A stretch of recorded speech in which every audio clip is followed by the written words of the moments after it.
Abra sua Bíblia em Filemon, nós vamos ler a partir do verso 8 até o verso 22. Esta é a segunda parte do tema, a intervenção do amor.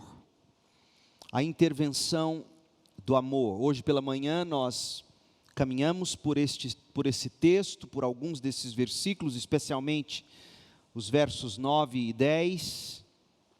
Ou melhor, os versos 8 e 9, e nós vamos dar prosseguimento agora. Filipenses, versos de 8 a 22. Filipenses não, Filemon, isso. Filemon de 8 a 22.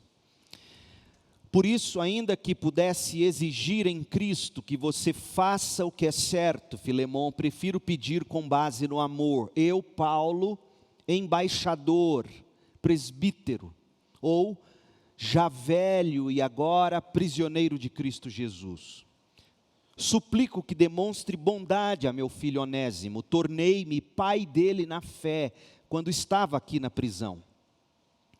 Onésimo não lhe foi de muita utilidade no passado, mas agora é muito mais útil para nós dois.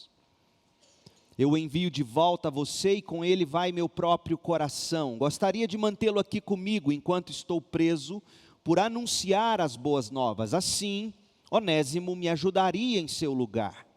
Mas eu nada quis fazer sem o seu consentimento. Meu desejo era que você ajudasse de boa vontade e não por obrigação. Ao que parece, você perdeu Onésimo por algum tempo para ganhá-lo de volta para sempre. Ele já não é mais um escravo para você. É mais que um escravo, é um irmão amado, especialmente para mim.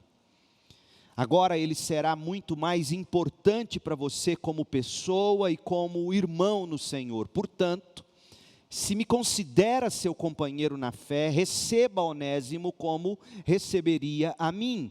Se ele o prejudicou de alguma forma, ou se lhe deve alguma coisa, cobre de mim. Eu, Paulo, escrevo de próprio punho, eu pagarei, e não mencionarei que você me deve sua própria vida. Sim, meu irmão, faça-me essa gentileza no Senhor, reanime meu coração em Cristo. Escreva esta carta certo de que você fará o que lhe peço e até mais. Por favor, prepare um quarto para mim, pois espero que minhas orações sejam respondidas e eu possa voltar a visitá-lo em breve. Esta é a palavra do Senhor. Onde estão os pacificadores? Nós precisamos deles. Os pacificadores atuam para a construção de seres humanos fortes e corajosos. Pacificadores são pessoas cheias de fé, esperança e amor. Você se habilita a ser um pacificador? Os cristãos são chamados a ser pacificadores. A disposição de ser e de atuar como pacificadores neste mundo em guerra comprova se de fato somos filhos de Deus. Foi isso que pensamos hoje de manhã. E dissemos ainda que a carta a Filemon foi escrita por Paulo, um pacificador. Paulo serviu em primeiro lugar para reconciliar Filemon e Onésimo. Serviu esta carta, ela contribuiu para que houvesse perdão, comunhão e libertação, mas tem mais uma coisa. Paulo escreveu este documento de tal modo a nos ensinar a ser o tipo de pacificador que todo cristão precisa ser. Há pelo menos 5 estratégias que devemos observar, estratégias imprescindíveis para se intervir com amor, pela causa do amor, para se intervir como pacificador. Portanto, se nós cristãos, filhos de Deus, somos chamados para ser pacificadores, a pergunta é: como agir como um pacificador? Vimos pela manhã, em primeiro lugar, que devemos apelar com base no amor e não na força da autoridade, versículos 8 e 9. Mas Paulo fala em segundo lugar que devemos apelar com base na empatia e não na frieza da distância, versículo 10. Em terceiro lugar, apelar com base no sacrifício, não na imposição da servidão, versos 11 a 14. Em quarto lugar, apelar com base na transformação do coração, não na mudança do comportamento apenas, versos 11 e 15 e 16. E por fim, Paulo vai falar do verso 17 ao 22, que nós devemos apelar com base na lógica do Evangelho e não na ideia do aqui se faz, aqui se paga. Como eu já disse, a primeira estratégia nós estudamos hoje cedo, e eu encorajo você a assistir, está no YouTube se você não assistiu. Mas vamos caminhar, vamos dar pelo menos 2 passos além nesta noite. Em segundo lugar, eu e você, para sermos pacificadores, nós precisaremos apelar com base na empatia e não na frieza da distância. Verso 10, leia comigo. Verso 10, suplico que demonstre bondade a meu filho Onésimo. Tornei-me pai dele na fé quando estava aqui na prisão. Note como Paulo se identificou com Onésimo. Ele o fez de forma tão próxima quanto um pai a um filho. Observe o verbo, suplico, verso 10. Por quê? Porque ele faz essa súplica? Porque ele havia se tornado pai dele na fé. Escrevendo aos Tessalonicenses, Paulo explicou o significado desse relacionamento pai e filhos espirituais. Para você e eu entendermos um pouco do que Paulo tinha em mente quando ele chamava alguém de seu filho na fé, leia comigo 1 Tessalonicenses 2, versos 11 e 12. 1 Tessalonicenses 2, versos 11 e 12. Paulo escreve assim: e sabem que tratamos a cada um de vocês como um pai trata seus filhos. Como? Essa é a pergunta. Se você está lendo a Bíblia, uma das coisas que você precisa aprender para ler bem, seja a Bíblia, seja qualquer livro, mas especialmente a Bíblia, você tem que ler fazendo perguntas. Então, verso 11, Paulo diz assim: e sabem que tratamos a cada um de vocês, Tessalonicenses, como um pai trata seus filhos. A pergunta que deve soar na sua cabeça na hora é: como? Como é que foi isso? Aí o verso 12 ele começa a explicar. Como é que um pai age? Aconselhamos. Esse verbo aconselhar vem do grego parakaleo, que significa chamar para o meu lado. Aconselhar alguém é dar uma de Espírito Santo, é chamar para o canto. Sabe quando você abraça alguém com carinho e fala assim: vem cá, deixa eu te falar uma coisa. Em amor, aconselhamos, incentivamos. O verbo incentivar vem do grego paramutelmai, falar com incentivo, acalmar alguém, encorajar, consolar. Então Paulo diz, o pai, ele chama para um canto e ele fala com incentivo, ele acalma, ele encoraja, ele consola. E também insistimos, diz o texto, do grego martúreo, de onde vem a palavra mártir. Significa dar testemunho, afirmar o que se viu, o que se ouviu, o que se testemunhou. Em outras palavras, o pai, Paulo, ele abraçava, levava para um canto, ele incentivava, ele acalmava, ele encorajava e ele dava testemunho daquilo que ele viu e ouviu, daquilo que ele testemunhou. Para quê? Qual é o propósito? Veja, a segunda pergunta. Você está lendo esse texto e você diz, por que Paulo? Aliás, primeiro, Paulo, como que você foi um pai para esses filhos espirituais? Aí você aprende que ele aconselhou, que ele incentivou, que ele insistiu. A segunda pergunta é: com qual propósito? Qual é o propósito da paternidade? A paternidade física, sanguínea, digamos, e principalmente o propósito da paternidade espiritual. Qual é o propósito de você aconselhar alguém, incentivar alguém, insistir com alguém? Paulo explica: para que vivam de modo que Deus considere digno. Pois Deus os chamou para terem parte em seu reino e em sua glória. Que texto rico.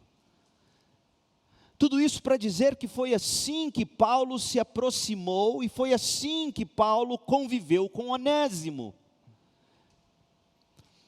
E agora, de volta a Filemon, Paulo apela com base na empatia para que Filemon fizesse de igual modo. Verso 10 de Filemon: suplico.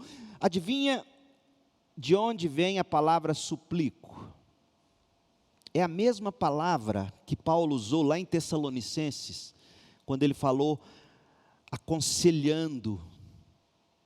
É paracaléu, ou seja, ele suplica no sentido de chamar Filemon num cantinho, chamar Filemon no coração e dizer: demonstre bondade a Onésimo. Ele é meu filho. Eu me tornei pai dele na fé, quando estava aqui na prisão. Filemon, você sabe exatamente o que eu quero dizer quando eu te digo para você acolhê-lo. Você sabe, eu fui seu pai, eu sou seu pai.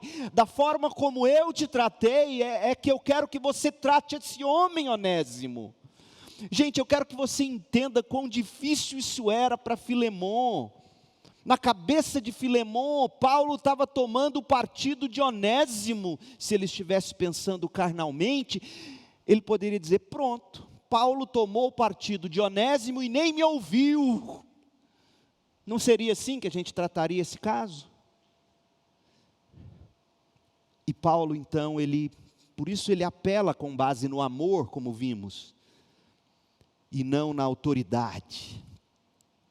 Porque quando você chama para o amor, você desarma a pessoa de todos os seus argumentos. E Paulo é tão inteligente, ele é um artesão de palavras, ele é sábio, ele não apenas chama Filemon para agir com base no amor, mas chama Filemon à empatia. Ele diz: Filemon, eu te suplico, demonstre bondade a esse meu filho Onésimo. Eu me tornei pai dele quando ele estava aqui na prisão. Você consegue ver a empatia? Trocando em miúdos, Paulo se colocou como pai, veja você, de dois irmãos que estavam brigados, separados pela discórdia. Paulo primeiro chamou cada um para o seu lado em momentos diferentes. Primeiro ele aconselhou Onésimo, incentivou Onésimo, instruiu Onésimo com base no amor. E agora ele faz isso com Filemon através desta carta. E tendo então conversado com cada um separadamente, o que é que o bom pai faz? Coloca os dois irmãos cara a cara. Bem diferente da minha mãe, que quando queria botar eu e meu irmão cara a cara, amarrava os dois, um com a cara para o outro. Sua mãe era dessas? E eu não nasci com... Interessante, que eu não fiquei com crise. Mas isso é outro assunto. O pai... Paulo instrui um filho, instrui o outro e põe os dois para resolver. A mesma afeição, carinho, amor que Paulo e Filemon passaram a nutrir um pelo outro, a partir do momento em que Paulo havia se tornado pai de Filemon na fé, como Paulo vai dizer no verso 19, então essa mesma afeição, esse mesmo carinho, esse mesmo amor que nasceu de Paulo por Filemon, de Filemon por Paulo, o apóstolo agora revela, nutrir esse mesmo amor por Onésimo. Mas acontece que Onésimo foi o homem que roubou Filemon. e fugiu. E Onésimo agora é filho de Paulo. Como teria sido fácil Filemão pensar assim: Paulo, você caiu na de Onésimo? Onésimo a vida inteira foi inútil, ele vai aí, você encontra com ele, ele conta a versão dele, dá uma de que mudou, e você cai na dele. E você manda ele de volta para mim com essa carta, dizendo que eu tenho que acolhê-lo, perdoá-lo. Paulo, eu não te conhecia, Paulo. Teria ou não teria sido fácil para Filemão pensar assim? Mas o verso 10 diz, de novo, Paulo suplica: demonstre bondade a meu filho. Eu me tornei pai dele na fé quando eu estava aqui na prisão. Filemão, lembre-se, eu estou te enviando meu filho, o meu filho Onésimo. Meu povo, vocês conseguem ouvir a empatia por trás dessas palavras do apóstolo Paulo? Paulo sabia o tamanho do amor e do carinho que Filemão nutria por ele, o apóstolo. Ao mesmo tempo que Paulo imaginava o tamanho da mágoa que Filemão carregava no coração contra Onésimo. E aí, pense agora na estratégia de Paulo. Paulo então traça uma estratégia. A única maneira, pensa Paulo, a única maneira de colocar esses dois de alguma forma juntos de novo, para eles resolverem as diferenças, vai ser eu trazer cada um deles para perto de mim. O meu coração, o meu amor por cada um deles será o ponto de contato dos dois. Ou seja, Filemão ama Paulo, Paulo ama Filemão. Onésimo ama Paulo, Paulo ama Onésimo. Mas Filemão está magoado com Onésimo. Como é que você junta esses dois? Traga os dois para o seu coração. Os dois vão se encontrar no seu coração. Foi isso que Deus fez conosco. Nós nos encontramos com Deus no coração da cruz. É o que Paulo está fazendo. Filemão, você sabe que eu te amo. Filemão, eu sei que você me ama. Eu sei que será muito difícil para você amar Onésimo, sobretudo depois de tudo que ele fez contra você. Mas eu sei também que será mais fácil para você começar a amar Onésimo, se souber o quanto eu amo Onésimo em Cristo. Paulo estava apelando com base na empatia, não na frieza da distância. Porque a frieza da distância diria algo do tipo: Filemão, você tem que perdoar e pronto. Você é crente, crentes perdoam, portanto, perdoe Onésimo e ponto final. Mas não é assim. Paulo sabe o quanto é difícil perdoar quem nos magoa. E Paulo sabe que a única fórmula capaz de transformar inimigos em amigos é o amor. Vimos isso de manhã. Então ele tem que ser empático, simpático, e ele tem que trazer Filemão para o coração. O mesmo coração onde habita Onésimo, e lá nesse mesmo amor, que é o amor de Cristo, Onésimo e Filemão se encontram. E ocorre restauração. Leia de novo versos 9 e 10. Filemão, eu prefiro pedir com base no amor. Verso 10, suplico que demonstre bondade a meu filho Onésimo. Eu me tornei pai dele na fé quando estava aqui na prisão.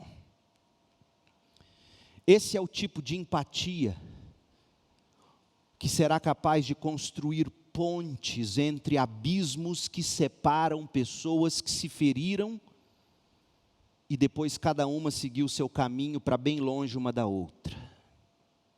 Ou pessoas que um dia se amaram, mas agora se odeiam por algum motivo. ou pessoas que simplesmente não vão uma com a cara da outra, ou ainda pessoas que simplesmente preferem manter distância uma da outra. E neste ponto eu preciso fazer um parêntese e dizer algo. Pode ser que você sofra me ouvindo dizer uma vez após a outra nessa série em Filemão. Um amigo meu, o pastor Jailton, me escreveu e falou assim: pastor Leandro, quantos sermões já foi em Filemão? Eu falei, acho que foram 11. Ele falou assim, eu não daria conta de pregar 3. Então, veja, você ouvindo uma vez após outra, eu tenho que perdoar, eu já tentei. Deixa eu te dizer uma coisa, se você já fez o seu papel, não cabe mais a você querer fazer o outro aceitar essa reconciliação. Não há o que fazer, a não ser continuar orando com o coração disposto a restaurar, caso essa pessoa um dia te procure para resolver. Simples assim. Então, se você já tentou, se você já deu o passo que lhe cabe dar, ótimo. Não é tão ótimo assim se a pessoa não quis, se a pessoa não te entendeu, se a pessoa te retrucou com ainda mais força. Mas você fez o que lhe era devido. Fecho parêntese. Algumas pessoas acham que a familiaridade estraga relacionamentos. Algumas pessoas afirmam que familiaridade ou intimidade estraga relacionamentos. Você acredita nisso? Você é do tipo que pensa assim? Familiaridade, intimidade demais estraga o relacionamento. Não seja rápido em responder. Porque em alguns casos isso é verdade. As pessoas começam a viver tão juntas, sem qualquer limite, e principalmente sem a liga do amor bíblico, e elas estão tão juntas, sem saber seus limites, sem a liga do amor, tão juntas que quando elas começam a enxergar o defeito umas das outras, elas se decepcionam, e então elas se separam.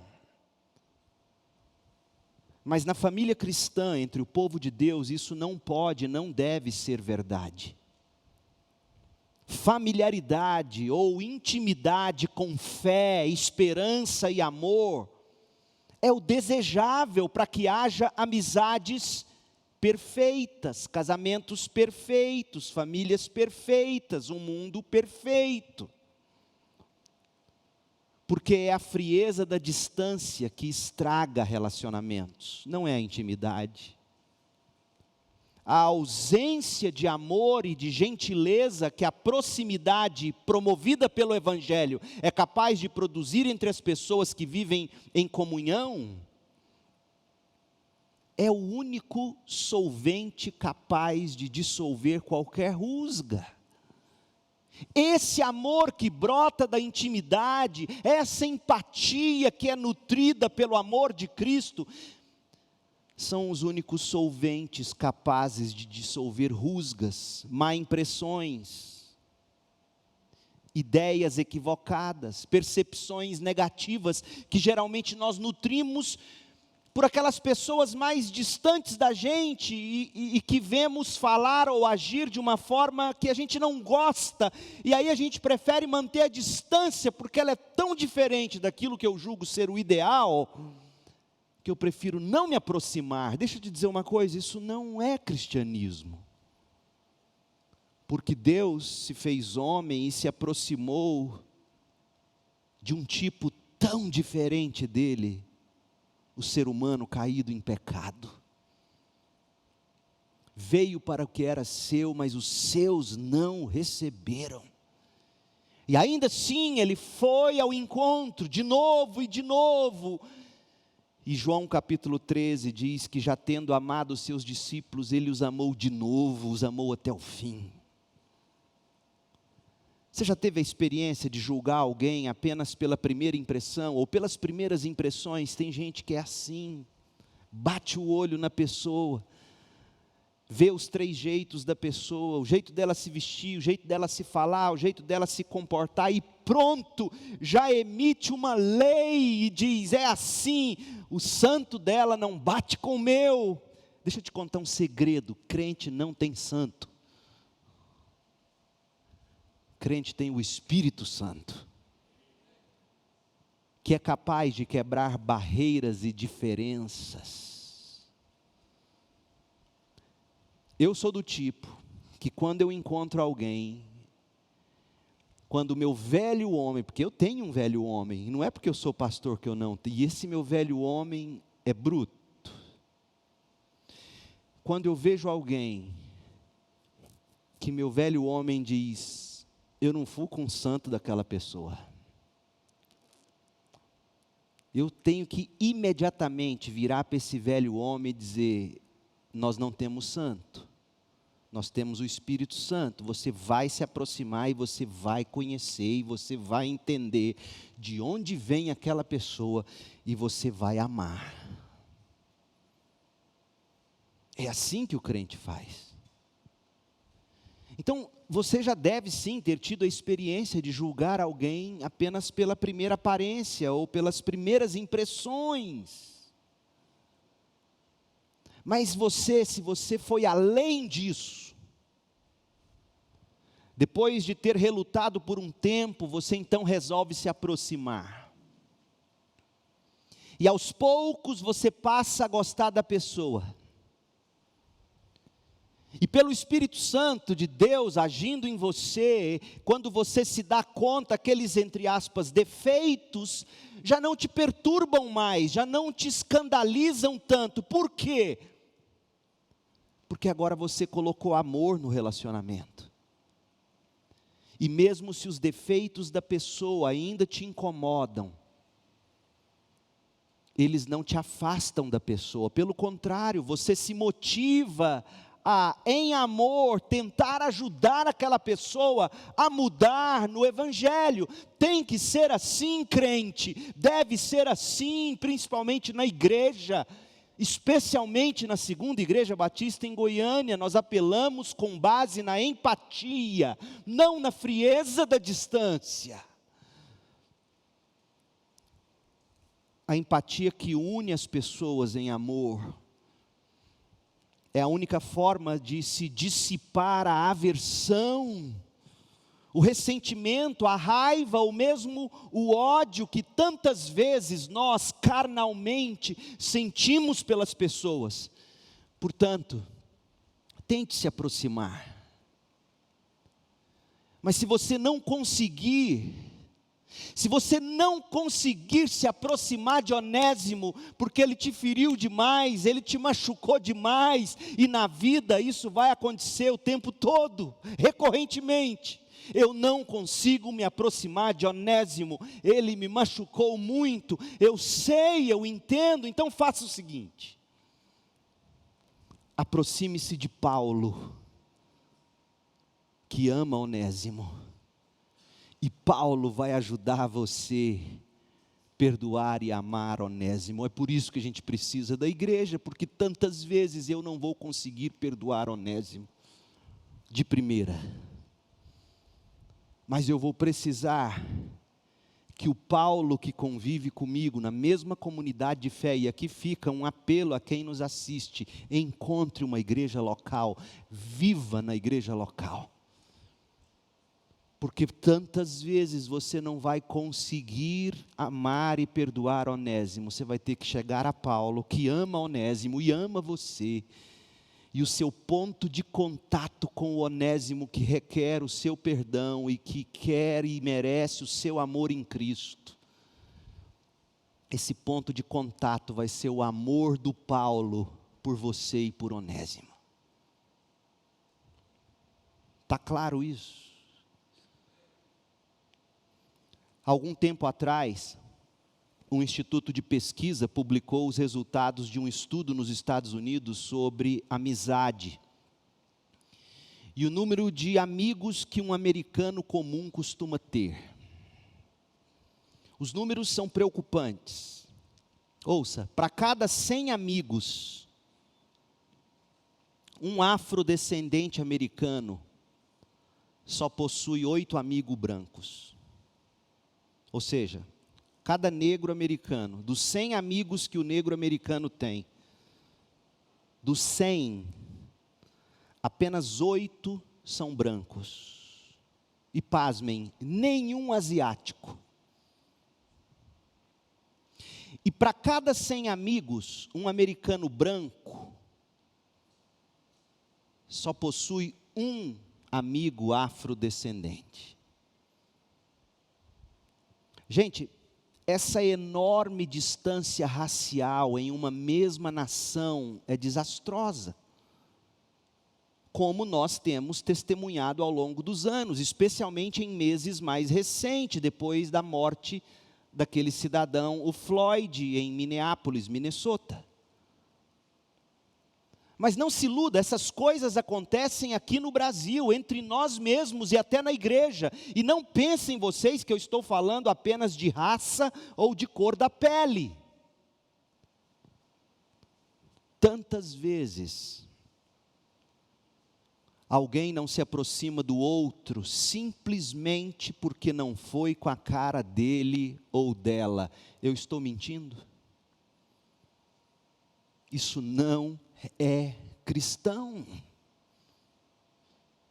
E nesta noite, você que me ouve, eu quero que isso te perturbe se é o seu caso. Você não pode conviver com isso, porque você não poderá dizer que ama a Deus a quem você não vê, se você não consegue amar o próximo que Deus ama.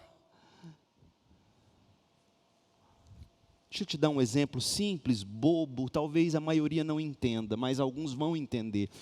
Às vezes, quanto mais ilustrações, melhor, são janelas para a gente ajudar a entender. Você tem um cachorrinho de estimação. De repente você compra um cachorrinho, ou adota um cachorrinho, e você começa a cuidar daquele cachorrinho. E aquele cachorrinho vai se tornando especial para você, você vai gostando cada vez mais dele. E aí de repente você vê alguém fazendo maus tratos com algum outro animal, especialmente de 4 patas. O seu amor por aquele cachorrinho vai fazer você sentir uma simpatia e uma empatia tão grande por aquele outro animal. Quem tem sabe o que eu estou dizendo. O que eu quero dizer com isso? Se você diz que tem o amor de Deus no coração e não consegue ver de forma empática o outro, tem algo errado com isso que você chama de fé salvadora. Pode ser que não seja fé salvadora. Leia a primeira carta de João. O crente não pode ser do tipo que não se aproxima do outro simplesmente porque não vai com a cara dele ou dela. Pastor, mas eu não consigo. Eu sei, é possível, o pecado faz isso. Então se aproxime de Paulo e diga: Paulo, eu sei que você ama Onésimo, mas eu não consigo amar. Me ajuda a amar Onésimo. Há certos tipos de pessoas que geralmente nós simplesmente optamos por não nos aproximarmos. A gente mantém distância. E continuamos falando em amor. Ô meu povo, nós precisamos nos aproximar, sobretudo na igreja. O amor de Cristo nos uniu e com Ele nós mantemos comunhão uns com os outros e no seu corpo, que é a igreja. Com efeito, Paulo escreveu aos Efésios o seguinte: Cristo nos reconciliou com Deus, mas sabe em qual contexto? Em um só corpo, por meio de sua morte na cruz, eliminando a inimizade que havia entre nós. Efésios 2,16. Deus nos reconciliou em um só corpo. Mesmo havendo as divergências, As diferenças serão tratadas, discutidas, em amor, com empatia. Nossa salvação, portanto, requer de nós empatia uns pelos outros, não a frieza da distância. Você vai poder perguntar assim, mas como assim empatia? Deixa-me tentar te ajudar. O que eu quero dizer com empatia? Empatia é a capacidade de compreender emocionalmente alguém, a capacidade de projetar a pessoa de Cristo no outro. Sabe quando você projeta seu cachorrinho naquele animal que está sendo maltratado? E aí de repente você ama e quer acolher aquele animal, quer defender aquele animal, pelo simples fato que você projetou o seu amor pelo seu cãozinho no outro. Isso é empatia. É a capacidade de projetar a pessoa de Cristo no outro, é a capacidade de se identificar ou de identificar a pessoa de Cristo no outro. A capacidade de se identificar com a outra pessoa em Cristo, isso é empatia. Ah, minha gente,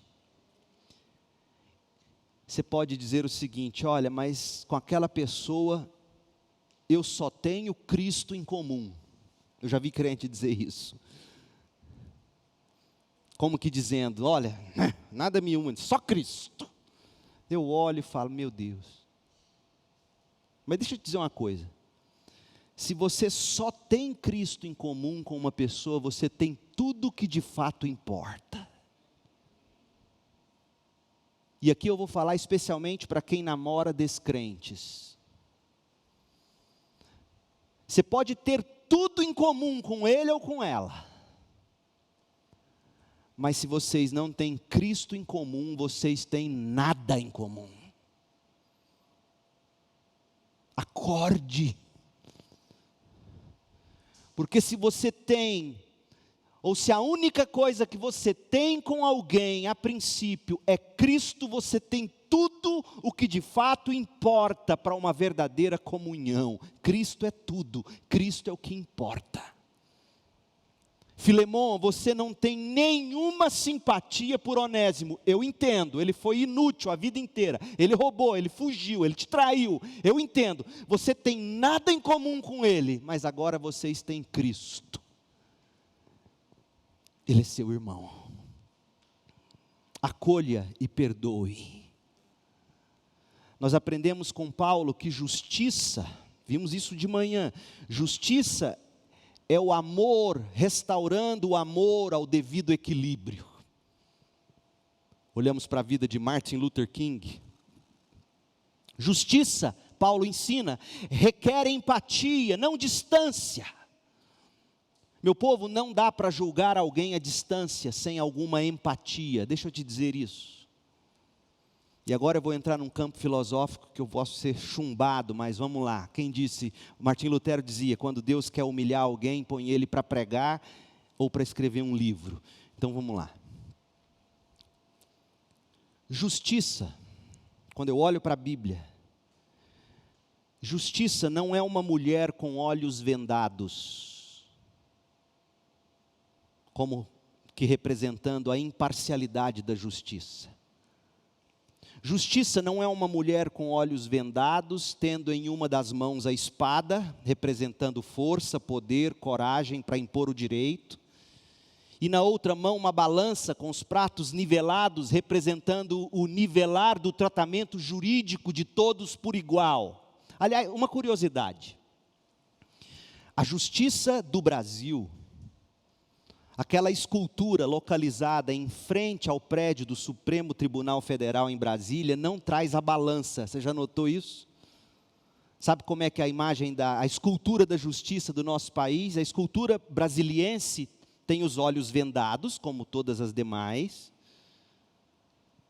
Mas diferentemente das representações usuais da justiça, que estão sempre em pé, a nossa justiça está sentada num banco, com a espada no colo, em vez de ter o conjunto espada e balança, ou somente a balança, como é na maioria das vezes. Então, essa representação da justiça que nós temos na Praça dos Três Poderes, foi interpretada como um símbolo de uma justiça morosa, lenta, posto que ela está sentada, com a espada no colo.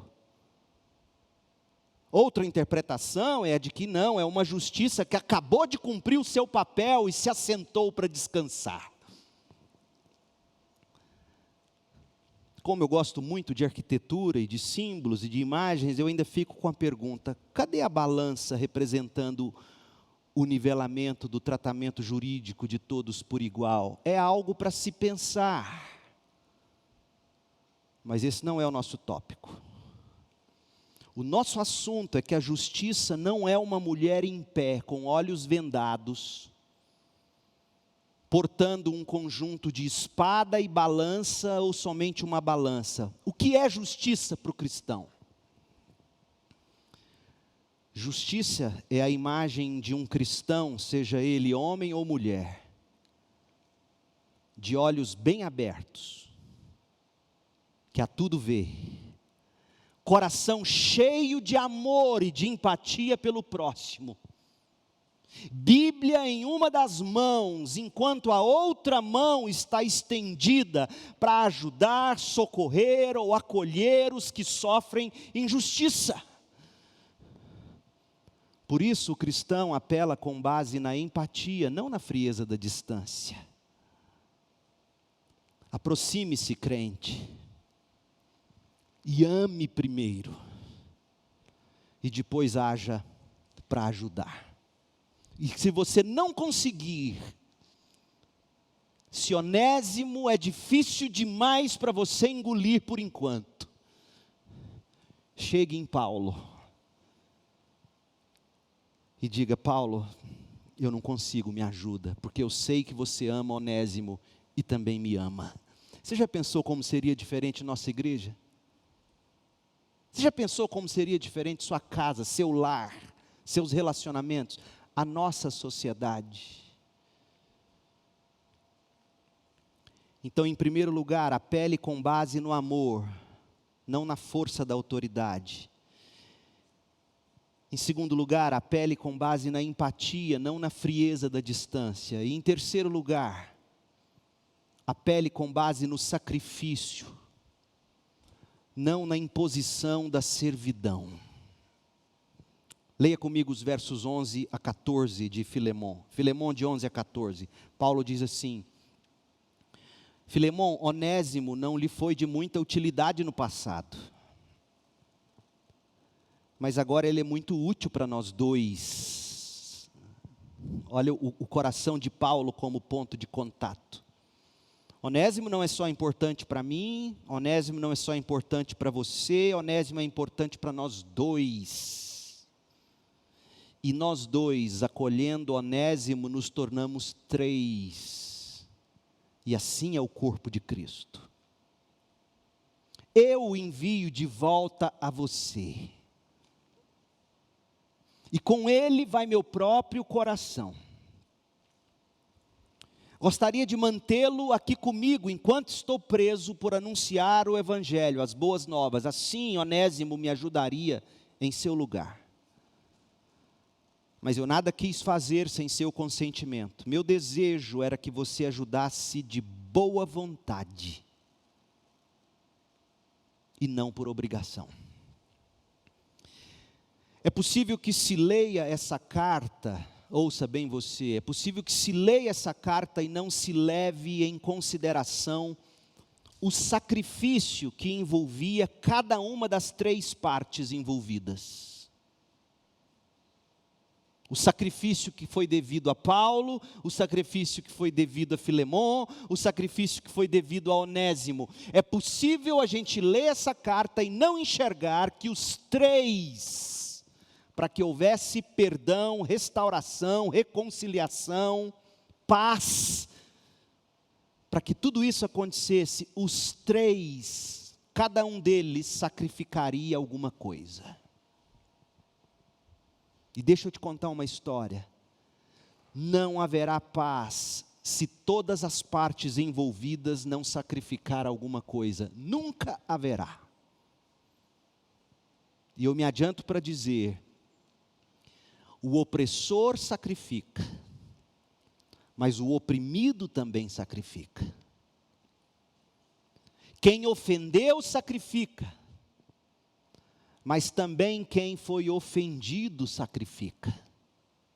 É isso que a gente enxerga aqui. Por exemplo, Paulo que aparentemente não tinha nada a ver com a história. O que Paulo sacrificaria? Paulo sacrificaria o convívio com alguém que ele tinha aprendido a amar. Onésimo sacrificaria o convívio com alguém que ele não apenas amava, mas que havia se tornado muito útil para ele, versos 11 e 12. E agora ele ia enviar Onésimo a uma situação extremamente perigosa, como nós já detectamos ou destacamos em mensagem anterior.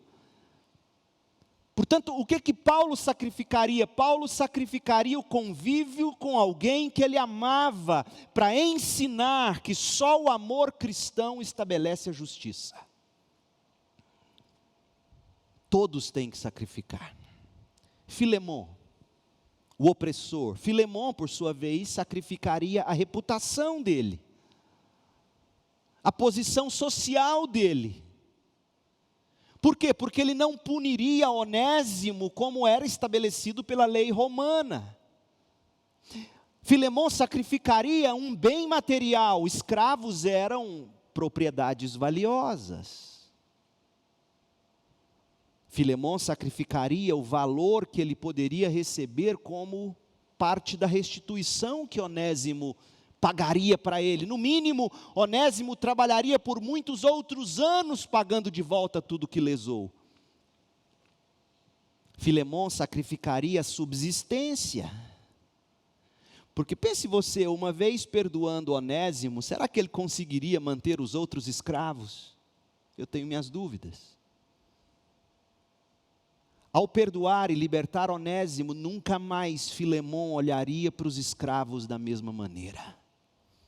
Logo, sacrificaria sua subsistência, sacrificaria seus privilégios, porque ele não trataria Onésimo mais como escravo que devia servi-lo. Onésimo agora era um irmão que precisava ser servido por Filemon.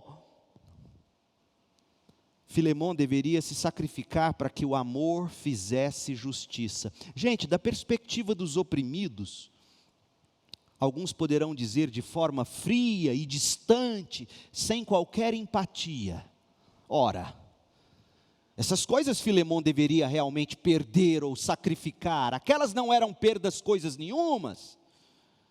Era dever dele. Não passava de obrigação. Não é assim? Mas vamos ser justos. Porque justiça é isso. Justiça não escolhe lados, por isso a imagem da estátua, ela tem olhos vendados. Justiça não escolhe lados, é ou não é? Para sermos justos, a gente tem que olhar sim para o caso de Filemon, com a mesma medida que a gente olha para Onésimo. Então, da mesma forma que a gente olha para Onésimo com amor e com empatia, a gente tem que olhar para Filemon também com amor e com empatia. Olhar para Filemon com amor, com base no amor e não na força da autoridade, não na força da lei, com base na empatia, não na frieza da distância. Olhar para Filemon com base no sacrifício, não na imposição da servidão. Porque Filemon, a bem da verdade, Filemon foi criado e Filemon foi ensinado num contexto de injustiça. Esse era o Império Romano. O mais forte escravizava o mais fraco. Filemon não havia ainda aprendido o que de fato é justiça. Foi apenas com a nova vida dele em Cristo que ele aprendeu que justiça é o amor corrigindo aquilo que se revolta contra o amor, para usar as palavras de Martin Luther King Jr. Foi só em Cristo que Filemon conheceu, aprendeu que a justiça é o amor agindo para corrigir aquilo que se revolta contra o amor. Portanto, foi em Cristo, por causa do ensino de Paulo, que Filemão aprendeu que a justiça é o amor restaurando o amor ao seu devido equilíbrio, e isso ia requerer de Filemão sacrifício. Ele iria abrir mão de Onésimo. Ele perdoaria e libertaria Onésimo. Esse era o sacrifício de Filemão, perdoar e abrir mão de Onésimo. Não há justiça sem que a gente faça sacrifícios. Mas e Onésimo? Qual era o sacrifício de Onésimo? Onésimo é o personagem mais silencioso desse drama pintado pelo apóstolo Paulo. Mas Onésimo talvez sacrificaria mais do que todo mundo. Primeiro porque ele ia ter que se submeter a um grande risco de perder a liberdade para sempre. Ou mesmo, ele corria risco de perder a própria vida, mas ora, se ele estava em Cristo, morrer era lucro. Ele tinha aprendido isso de Paulo. Mas esse era o preço que Onésimo tinha que pagar. Ele tinha que voltar lá onde ele um dia defraudou alguém e restituir. Cristianismo requer de nós atitudes como essa. Onde você defraudou alguém? Volte lá, mesmo que há um alto sacrifício. Eu fico encabulado quando eu vejo as pessoas, né? Sim, em Cristo somos novas criaturas, mas existem consequências que nós largamos para trás, que não dá para simplesmente largar lá atrás e falar, agora eu sou crente, eu fiz tudo aquilo na ignorância. Agora mais do que nunca seus olhos deveriam se abrir para o que foi feito lá atrás, e se ainda é oportuno, faça como Onésimo, volte lá e restitua. Coloque-se no lugar de Onésimo. Você roubou, fugiu das cadeias do seu senhor. Teve sorte o bastante de não ter sido achado e devolvido ao dono.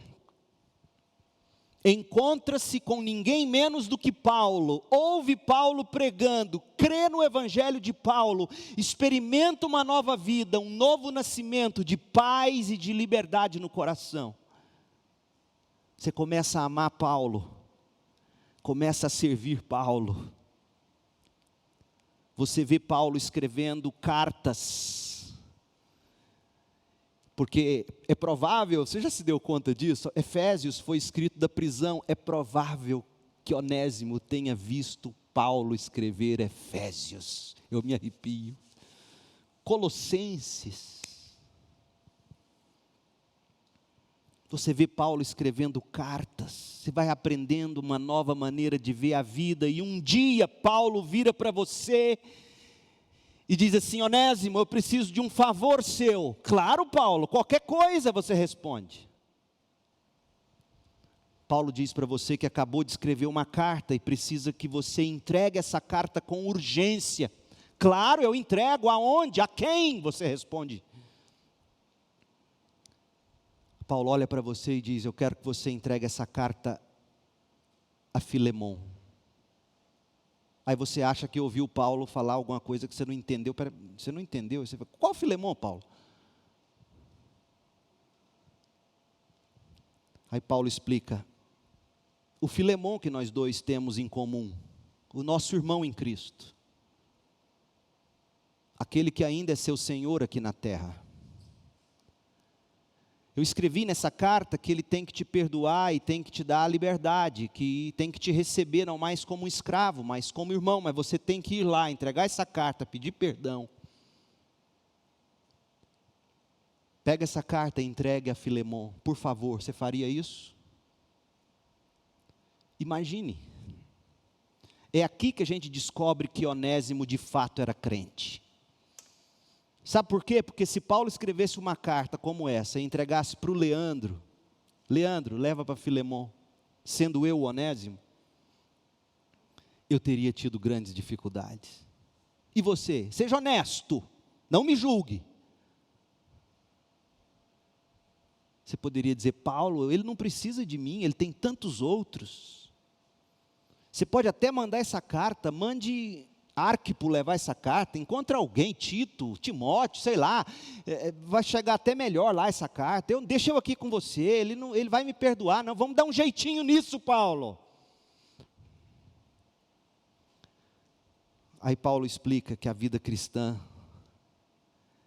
nós a recebemos pela graça, mas a santificação tem um preço. Eu e você temos que tomar a nossa cruz dia a dia, dizer não para nós mesmos, se de fato somos discípulos de Jesus. Você entendeu isso, crente? A justiça que nasce do amor não requer sacrifício apenas da pessoa que está no poder ou esteja exercendo de forma opressora e injusta. A justiça que nasce do amor de Cristo também requer sacrifício e ação amorosa por parte do oprimido, do injustiçado. Não existe a menor possibilidade de se estabelecer ou de se ver a aplicação da justiça sem que todos, absolutamente todos, paguem algum preço ou se sacrifiquem de alguma maneira, do grande ao pequeno, do justo ao injusto, do opressor ao oprimido, do pacificador aos que estão sendo pacificados. Todos nós teremos que pagar um preço. Assim foi que Onésimo pegou a carta da mão de Paulo e levou a carta ao seu ex-senhor Filemon, ao mesmo tempo que se apresentou a ele de volta. Mas note, essa atitude de Onésimo não foi de servidão. Não é que agora Onésimo tinha deixado de ser servo de Filemon para fazer tudo o que Paulo mandava. Porque é isso que o povo diz de crente: você só faz o que seu pastor manda. Olha lá, Onésimo, coitado. Saiu do espeto, caiu na brasa, saiu das mãos de Filemon e ficou nas mãos de Paulo. Livre do quê? Paulo nunca coagiu Onésimo ou obrigou Onésimo a fazer o que ele fez. Como é que a gente sabe disso? Já que ele não fala isso na carta, mas ele fala algo para Filemon no verso 14, que nos ensina o que ele teria dito para Onésimo. Olha o verso 14, Paulo diz assim: Filemon, eu nada quis fazer sem seu consentimento. Meu desejo era que você ajudasse de boa vontade, não por obrigação. Eu não quis que você perdoasse, eu não quis simplesmente ficar com Onésimo e presumir que você perdoaria. Eu queria seu consentimento. E mais do que seu consentimento, eu queria que, se você, ao consentir com o meu pedido, eu queria que fosse de boa vontade, eu não queria que fosse por obrigação. Seja um pouquinho inteligente agora. Se era consentimento de coração, se era boa vontade em forma de atitudes amorosas, que Paulo esperava de Filemon, para perdoar e libertar Onésimo, certamente era isso que ele queria de Onésimo. Certamente que Paulo teria explicado para Onésimo: você precisa voltar lá, você precisa pedir perdão, você vai levar essa carta, mas ouça, verso 14 se aplica também a Onésimo. Onésimo, eu não quero que você faça isso sem consentimento. Eu quero que você volte, mas de boa vontade, não por obrigação. A justiça que nasce da força, a justiça que nasce da espada da lei, a justiça que nasce da coerção ou como servidão, essa justiça tem vida curta. A experiência comprova que, se de alguma forma não houver alguma mudança no coração do indivíduo, a mera justiça imposta a alguém não vai prevenir que o sujeito, ou não vai prevenir o sujeito de voltar a praticar a injustiça. Não adianta só você impor a ele lei, não adianta você simplesmente trancá-lo na cadeia, na esperança de que ele mude. Cadeia não muda ninguém. Mas digamos que o sujeito saia da cadeia depois de cumprir a pena como um cidadão honrado. Não pense você que foi a cadeia que mudou o indivíduo. O que de fato mudou o indivíduo que saiu da cadeia, um novo cidadão, foi que algo mudou na cabeça e no coração dele. Ou ele se converteu a Cristo, ou ele mudou a forma de ver o mundo. Não é a cadeia, não é a lei, é a graça de Deus. Agora, eu não estou dizendo que não deve haver cadeia, e que não deve haver justiça, e que não deve haver juízes policiais, em nome de Jesus. Não, eu conheço Romanos 13, eu sei o valor da lei para impor a paz. Há pessoas que somente a força da lei haverá de pará-las, e estas sim devem temer a força da lei. Mas nós estamos lidando aqui com casos mais brandos, digamos assim. Não é a servidão imposta de alguma forma, mas atos de sacrifício em amor, que vai transformar o mundo verdadeiramente. Foi por isso que Paulo apelou a Filemão com base no amor, na empatia e no sacrifício. Você quer ver mudada a sua família? Você quer ver mudado a sua esposa, seu marido, seus pais, filhos? Quem você gostaria de ver mudado? Seu país. Não se iluda achando que um governo de direita ou de esquerda vai mudar a nossa nação. Porque não é a força da lei que muda um país. Não é a frieza da distância que muda uma realidade. Não é subjugando o outro que se consegue alguma coisa. Não. É com base no amor, na empatia e no sacrifício, que só o Espírito de Deus é capaz de produzir no coração de homens e mulheres que se arrependem e creem para a salvação. Igreja, se nós perdermos essa mensagem, nós perdemos a única chance que esse mundo tem de verdadeira mudança. Como me entristece ver mais crentes militantes políticos do que evangélicos.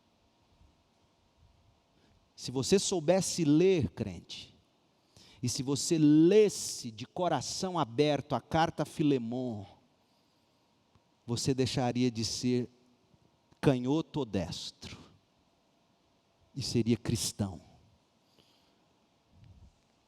O que vai mudar o mundo não é uma ideologia, é o evangelho vivido, tal como Paulo nos anuncia nessa carta. Onde todos nós haveremos de sacrificar alguma coisa, quem tem muito e quem tem pouco, e quem não tem nada com isso. Ponha isso na sua cabeça. Paulo, de certa forma, não tinha nada com aquilo. Quem é você nessa história?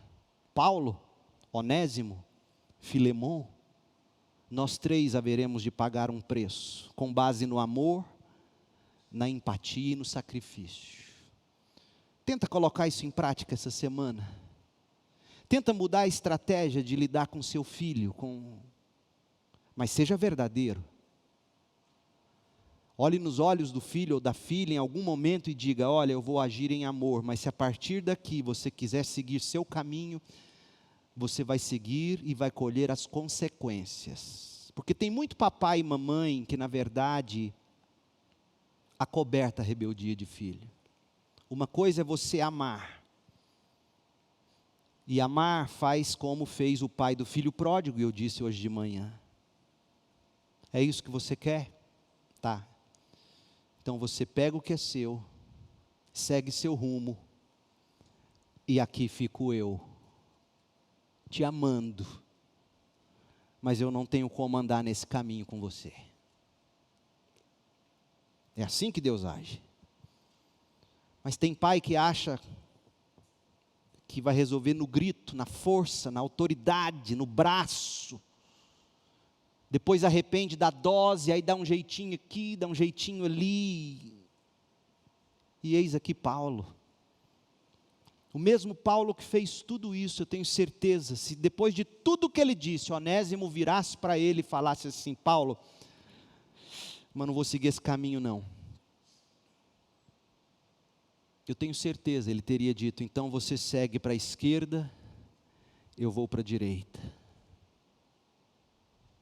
É assim.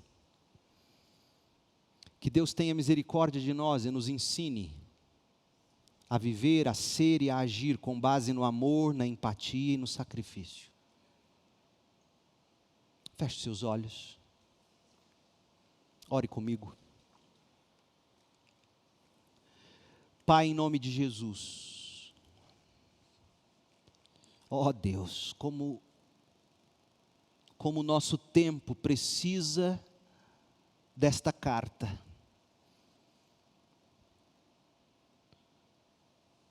Como famílias, igrejas, precisam dos princípios desta carta, da sabedoria apostólica dessa carta. Ó Deus, como nós precisamos aprender que é com base no amor, na empatia, no sacrifício,